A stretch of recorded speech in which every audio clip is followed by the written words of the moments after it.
I'm going to hand straight over to Minquan Liu, who is going to tell you more about the case of China. Minquan.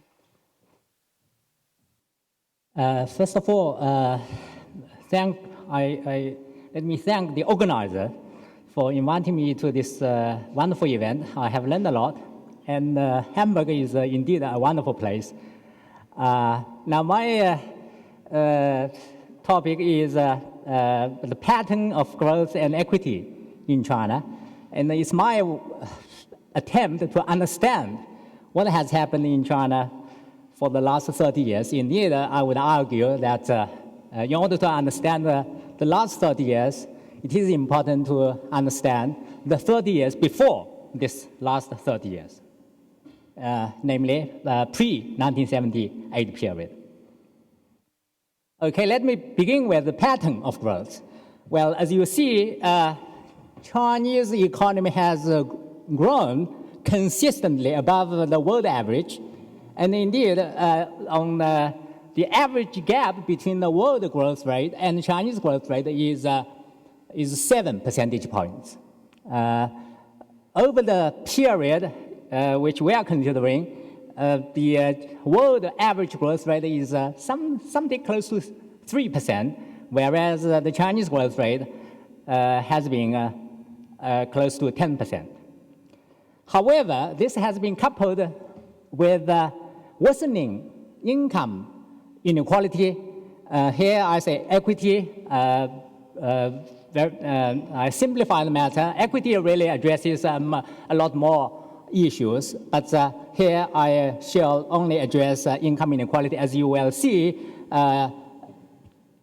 measured by Gini coefficients, the Chinese national income inequality has risen from 0.31 in 1981 to 0.47 in 2004, which is not the most recent date.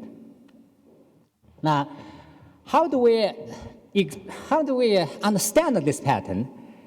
This really record growth rate over a very long period, consistent record growth rate over a very long period. Now, existing hypothesis, market-oriented reforms. Of course, you would think of the market. Indeed, China went through market-oriented reforms. But then you have market-oriented reforms in many places. And indeed, in many economies, they had the market in the first place. They always had the market.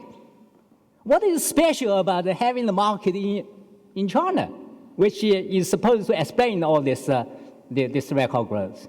What is special about that? Really, there shouldn't be anything special about that. And the property rights, indeed, we also went through a property rights reform, basically privatization, etc. We used to have a central planned economy and state-owned, with pretty everything state-owned. But is the ownership thing in China, as someone, I think Chen, this morning said, Chinese economy is really not very much privately owned. And indeed, the most important property, land, is not privately owned. It's publicly owned. And many big enterprises are state-owned. So why is a little bit more private property ownership in China so important, which is supposed to explain all this record growth? And openness. Indeed, China also went through a period, China has become very open. And if you look at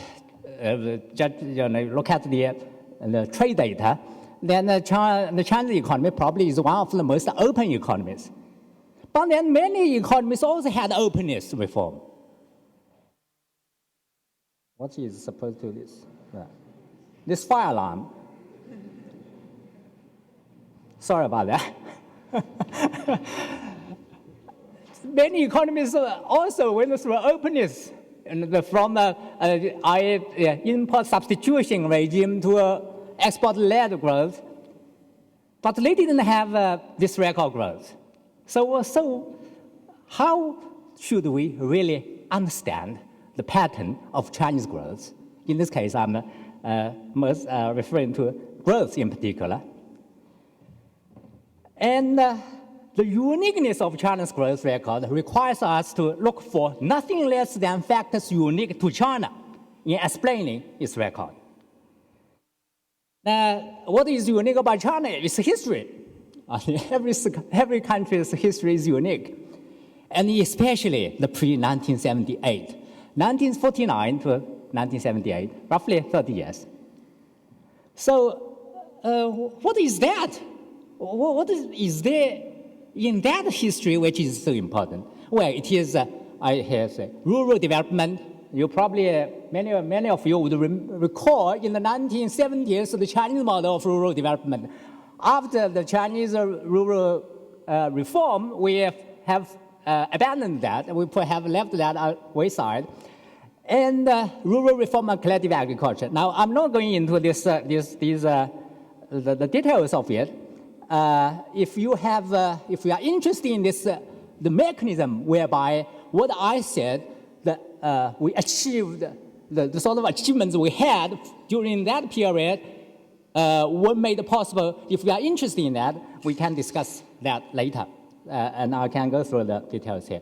Now, as a result of that, you see, through the collective agriculture, through rural development, China made huge investment in that period in the social sectors, education and health. Look at the health. Now you have the two, oh, goodness gracious. You have two panels there. Over there, this pre-1978 period, China is an outlier. It's about the gains in health, in life expectancy. And this is the post-1978 period. And where is China? You have to look very hard for it. It's in the middle, somewhere there. And the scale of social investment, in respect of education, you see in 1978, 95.5% of the school-age kids are in school. And in fact, the average school number of schooling years in China is something like 8 point something, where compared with just over 4 in India. Okay. And basically, all this made possible the success which we now attribute to export and FDI-led growth, and because it provided the skilled, literate and skilled workforce. Now, land institution equity, that particular episode also, in fact, could explain the equity pattern in China, but I will not go through that here. And in my paper, anyway, I think my time is up. In my paper, there is a long discussion of the pre-1978 origins for explaining the post-1978 growth record, and also here in the paper I discussed the size factor. The Chinese economy is a huge economy, and this in fact imposes limits on the extent to which we can achieve with the sort of export-led growth. At the end of the day, China will have to raise its internal demand and find the sources for internal demand. Then there's also this middle income trap. Basically, my argument is that China has to renew its investment in social sectors, education and health. Yeah, thank you. Thank you, Minquan.